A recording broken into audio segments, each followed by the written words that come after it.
Tuh, terus yang kedua, kalau memang mau fair juga, ya rutan ya kembalikan ke fungsi rutan. Rumah tahanan, bukan orang udah jadi napi masih di situ bisa bertahun-tahun. Kenapa orangnya mau di situ? Bayar lah bang. Bayar. Iyalah. Jadi ada juga dong fasilitas mewah situ. Ya pasti ada. Kan dengan dia mau bertahan itu kan pakai uang bang. Orang yang kayak gitu punya kamar khusus. Tadi kan 250 orang, kamar mandi cuma 1. Iya. Kalau yang Jadi kalau kita sampelnya Salemba gitu kan, satu blok itu ada 20, itu ada koridor.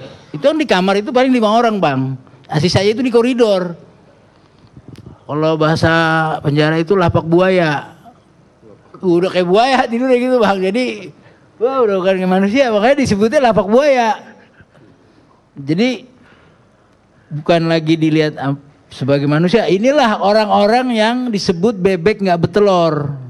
Nah kalau yang nelor itu yang di kamar. Yang ini yang nggak betelor nih bang, itu loh bang. bebek. Makanya disebutnya lapak buaya. Kalau ini yang di dalam kamar ini bebek yang betelor. Jadi luar bebek bandul lah kira-kira gitu. Jadi buaya aja lu gitu kan. Kemudian juga ada keluhan sekarang kan bang, katanya ada perbaikan juga, kita besuk pakai ada elektronik, KTP dan seterusnya. Cuman akhirnya bang, kita habis waktu kita hanya untuk ngantri. Itu berjam-jam dari mulai urus surat, nulis. Kemudian kita ketemu keluarga paling durasi 30 menit.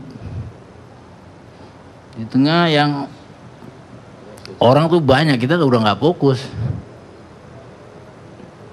Jadi perbaikan ada, cuman yang harus diperbaiki juga banyak. Itu terus soal keluarga kan keluarnya itu aja bang. Kalau besuk tuh lama di jalan, sama lama ngantrinya. Tapi di satu sisi ada orang nggak ngantri bisa masuk. Itu beli tiket gitu loh bang, supaya bisa nggak ngantri. Yang buaya ngantri. Yang buaya ngantri nih bang gitu. Tuh. Nah itu kan ini masalah, kalau emang mau ngantri semua dong. Tapi kan ini manusia ini kan ngelihat kok ada yang nggak ngantri gitu. Ya tentunya mengkilap lah. Yang besuknya mengkilap, yang dibesuk juga mengkilap. Gitu. Ini problem bang. itu boleh lama ya? Boleh, itu bebas pulsa itu. Bebas pulsa. Iya.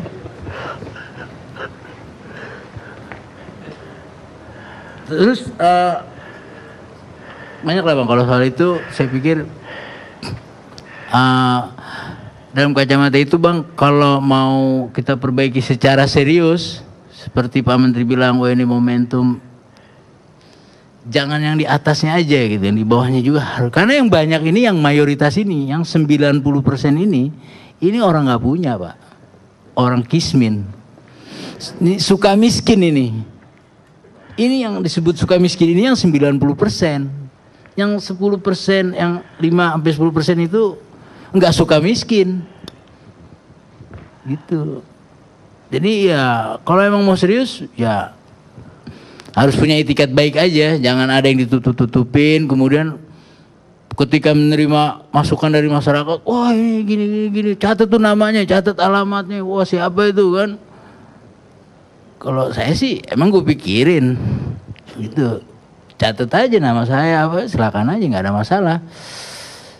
Itu kan ini bagian juga bang, kita punya itikat baik untuk memperbaiki kepada sesama, karena kita tahu lah. Nggak enaknya di penjara tuh kita tahu, nggak usah disebut. Jadi kalau yang memperbaikinya nggak ngerti penjara ya inilah yang terjadi dengan alasan overkapasitas dan seterusnya gitu.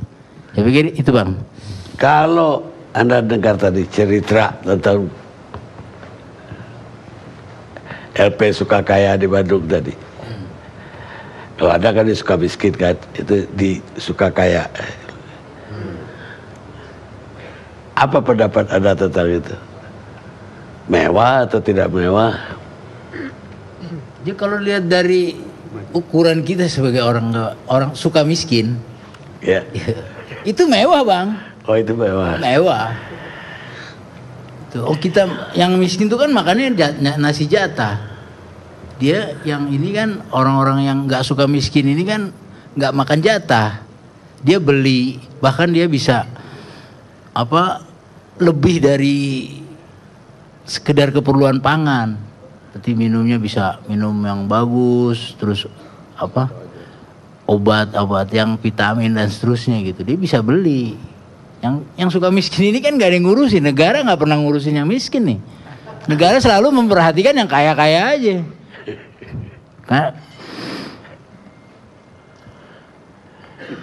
Jadi usul Anda terhadap perbaikan LP ini apa? Ya usul saya ya perbaiki juga kondisi yang 90% suka miskin ini. Bukan yang gak suka miskin. Dia memang gak miskin. Ya orang punya duit miliaran cuman dihukum 5 tahun nggak habis lah. Tuh, kan? Iya. Ada di penjara berapa lama? Waktu itu terakhir saya bang, saya di Cipinang itu karena saya ngelihat langsung penderitaan orang-orang di penjara tuh, tahanan Napol ya kan, ya saya akhirnya tergerak untuk bergerak ya, kita sama teman membantu teman-teman yang memang nggak punya keluarga. Satunya ya karena solidaritas saja sama teman gitu. Saya diajak sama Nuku dulu, terus Ahmad Taufik gitu. Itu yang mengajak saya. Tuh, karena dia tahu. Ya tapi Anda sendiri dihukum berapa tahun? Itu saya divonis 3 tahun 6 bulan. Ngapain? Ya kenakalan remaja lah Pak.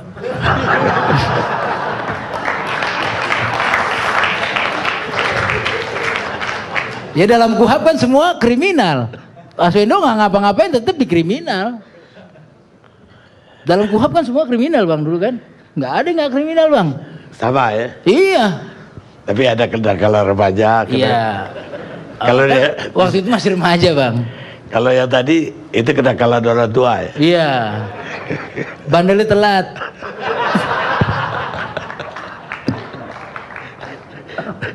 Pak Permadi. Giliran Pak Permadi. Segera aja bang kan. Apa tanggapannya? Terima kasih Pak Karni. Pertama ingin mengoreksi perkenalan saya. Saya dikenalkan sebagai mantan anggota DPR, tapi saya juga mantan napi seperti Mas Arsvindo. Jangan bawa-bawa nama saya dong. Tadi dikenalkan sebagai mantan napi.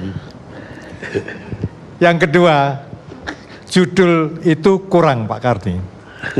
Seharusnya dagang fasilitas penjara, kenapa kaget? Seharusnya dagang fasilitas penjara, kenapa pura-pura kaget? Karena saya yakin Bapak Menteri, Bapak Dirjen, Bapak Kanwil dan lain sebagainya, itu sudah tahu puluhan tahun Pak, bahwa di semua penjara di Indonesia ini terdapat dagang fasilitas. Tetapi kenapa dibiarkan? Memang sekali sidak dibongkar, tetapi kemudian tumbuh lagi, terus menerus sampai puluhan tahun. Jadi mereka itu cuma pura-pura kaget Pak. Saya punya banyak teman Pak, antara lain bintang film, penyanyi, politisi, anggota DPR, anggota pemerintahan, Polri, TNI dan lain sebagainya. Dan banyak di antara mereka masuk dalam penjara. Antara lain AA Gatot, masuk penjara di Lombok. Saya jenguk, dia menangis. Saya tanya bagaimana keadaan penjara. Sama, banyak dagang fasilitas. Saya jenguk Roy Martin di penjara Surabaya.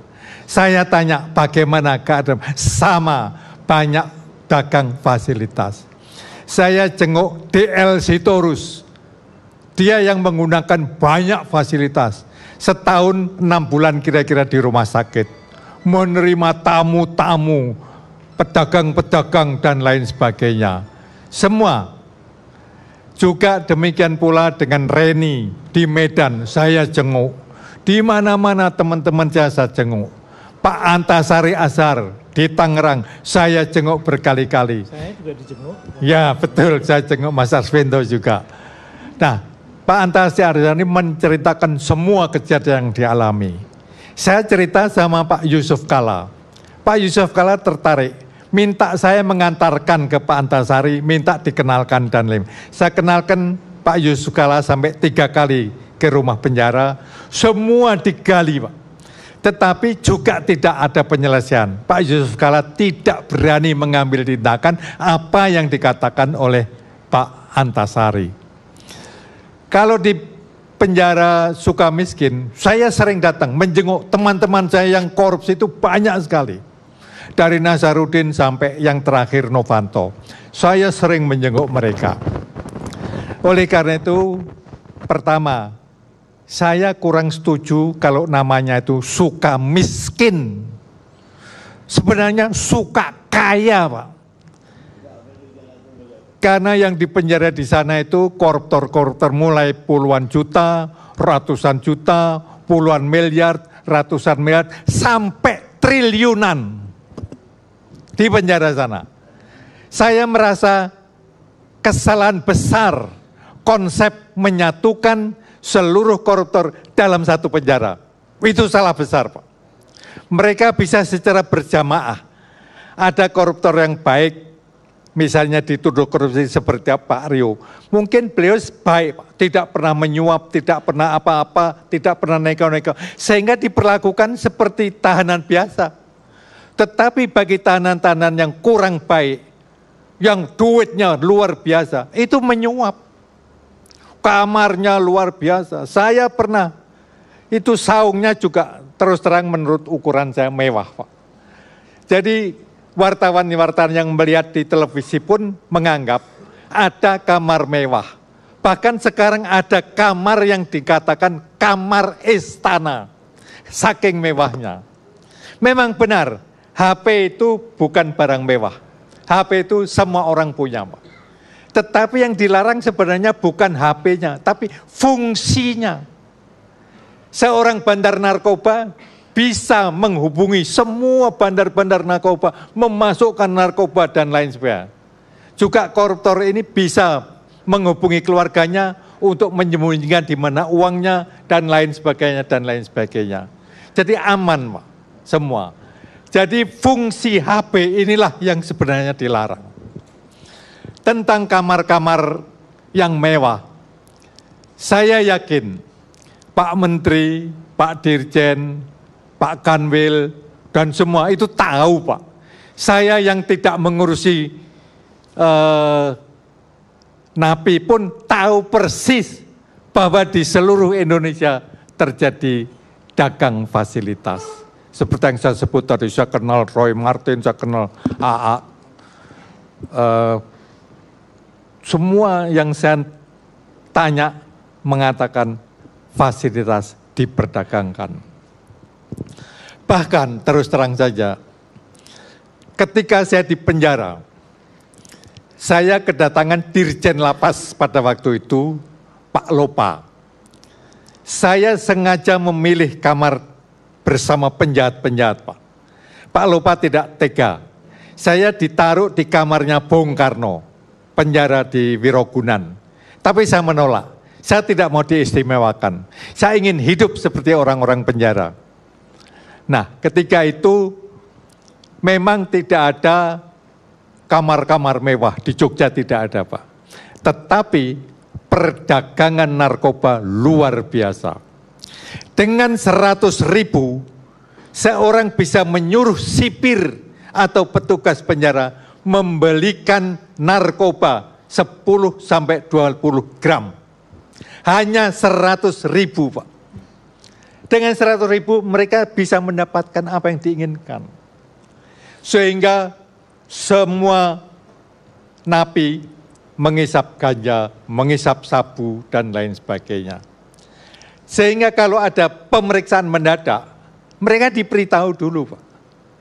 Dan lucunya, semua narkoba itu dititipkan di kamar saya. Cilakanya begitu. Karena tidak ada yang berani memeriksa kamar saya. Mereka takut, petugas-petugas penjara.